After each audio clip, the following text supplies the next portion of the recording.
السلام عليكم ورحمة الله تعالى وبركاته. مرحبا بكم من جديد. في هذا الفيديو سوف نقوم بتصحيح لنموذج للامتحان الموحد في مادة التربية الإسلامية المستوى السادس، دورة يناير. نبدأ بوضعية الانطلاق.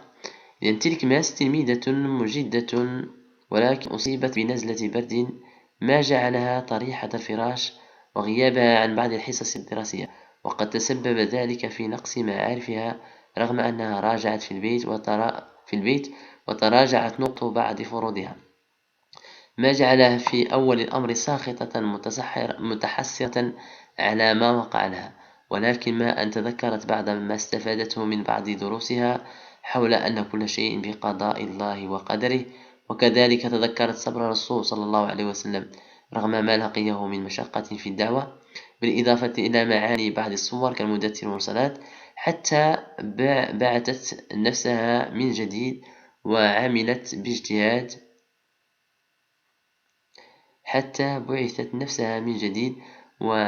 باجتهاد فيما تبقى، وعادت إلى تفوقها وتميزها والسعي نحو هدفها.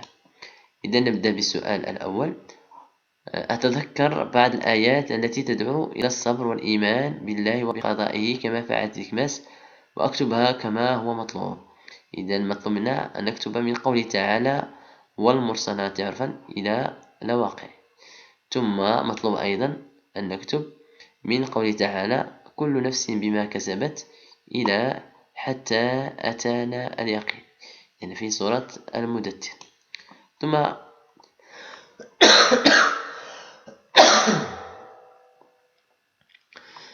ثم التمرين أو السؤال رقم 2. أضع علامة أمام المعنى المناسب للمفردات لتذكر تلك ماس بها. بالنسبة للمدثر، ما المقصود به هنا؟ المقصود به إبراهيم عليه السلام أم المتلفف بثيابه وهو النبي صلى الله عليه وسلم؟ المقصود به النبي صلى الله عليه وسلم.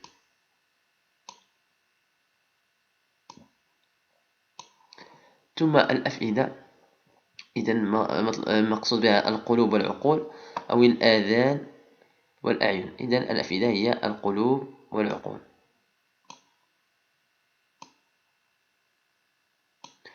ثم طمست، المقصود بأنها قلعت من أماكنها أو ذهب نورها. وإذا النجوم طمست ذهب نورها.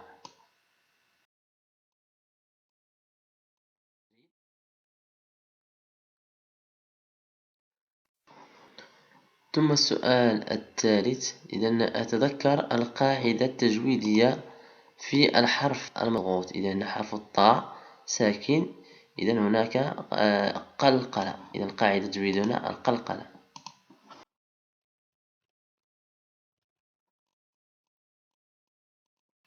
ثم السؤال الرابع. أحدد وظيفة الملكين في الجدول الآتي. جبريل وظيفته الوحي، ميكائيل وظيفته الأمطار.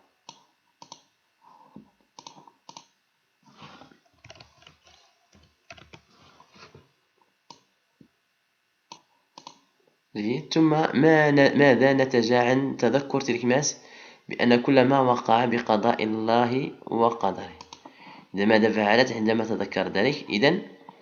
بعثت نفسها من جديد وعملت باجتهاد. نقول ماذا؟ عملت باجتهاد فيما تبقى، وعادت إلى تفوقها وتميزها.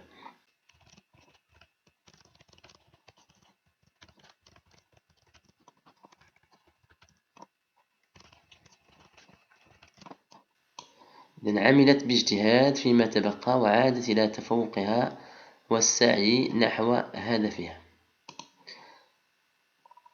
ثم السؤال الأول في الاستجابة والاقتداء. ماذا كان الرسول يفعل في سبيل دعوته الإسلام حتى اقتدت به تلك ماس؟ السؤال الأول في الاستجابة والاقتداء. ماذا كان الرسول يفعل في سبيل دعوته الإسلام حتى اقتدت به تلك ماس؟ الرسول صلى الله عليه وسلم كان صابرا في دعوته رغم ما تلقاه من مشقة فيها. كان صابرا في دعوته.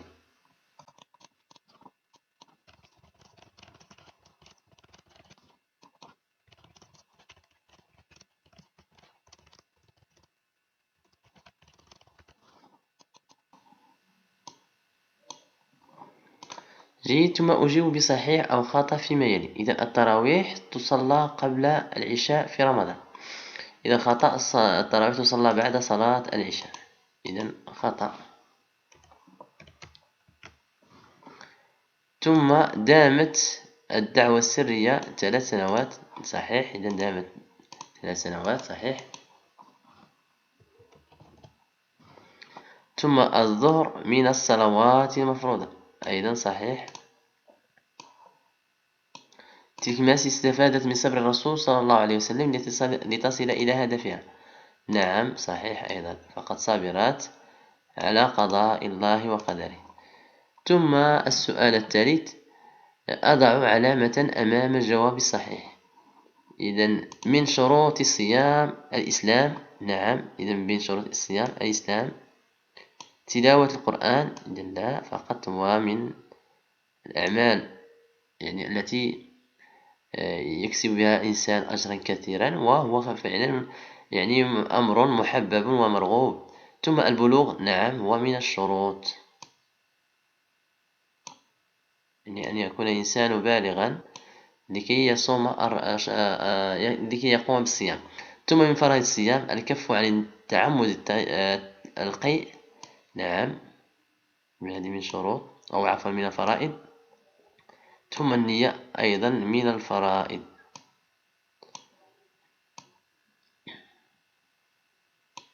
تعجيل الفطور. إذا لا.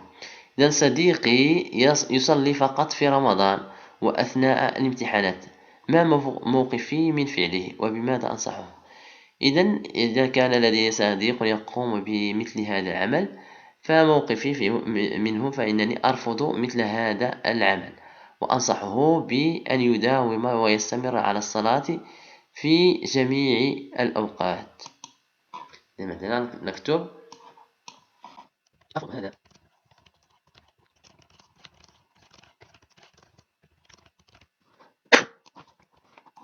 جيد. ثم نمر للقص والحكمة. إذا مما حفز تلك على الجد والمثابرة قصص بعض الصالحين والصالحات، أحاول أن أتذكرها بإجابة عما يلي. السؤال الأول، أملأ الفراغ بما يناسب. الأصنام حاورهم القمر والشمس خالقهم. إذا بحث سيدنا إبراهيم عن الحقيقة من خلال تفكره في ماذا؟ في القمر والشمس. في القمر والشمس.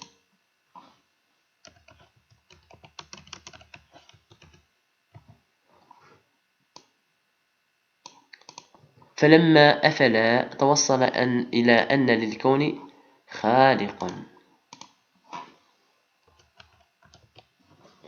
وهو الله سبحانه وتعالى، وعاد إلى قومه محاولا أن يدفعهم إلى التوحيد بالعقل والتفكر،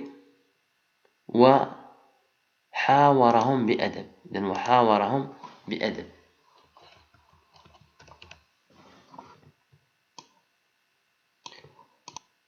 وحاورهم بأدب ابتغاء الخير والنجاة لهم، ولكنهم تمسكوا بعبادة الأصنام.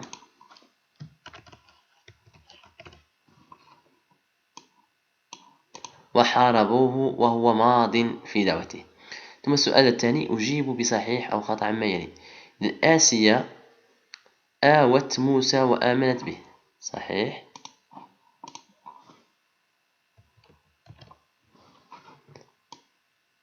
ثم امرأة عمران ولدت ذكرا. إذن خطأ.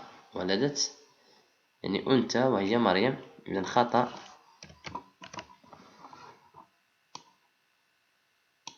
ثم رضيت امرأة عمران لما رزقها الله مريم. صحيح. إذا رضيت بما رزقها الله. يجب أن نتفهم الناس وألا نتهمهم. صحيح. يجب أن نتفهم الناس ولا نتهمهم بطبيعة الحال. ثم السؤال الثالث، إذا ماذا استفدت من قصة إبراهيم مع قومه وسأعامل به الناس؟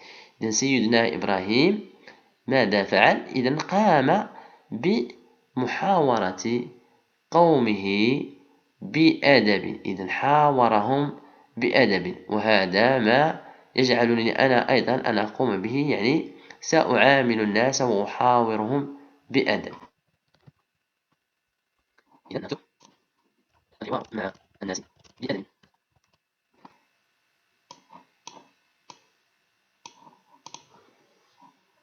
ثم ألخص قصة مريم ابنة عمران بأسلوبي الخاص. إذا هنا كل واحد يقوم بتلخيص لقصة امرأة عمران حسب ما فهمه في الدرس وبأسلوبه الخاص. جيد، إذا إلى هنا نكون قد انتهينا من تصحيح هذا النموذج، وأتمنى لكم النجاح والتوفيق إن شاء الله، وإلى لقاء آخر.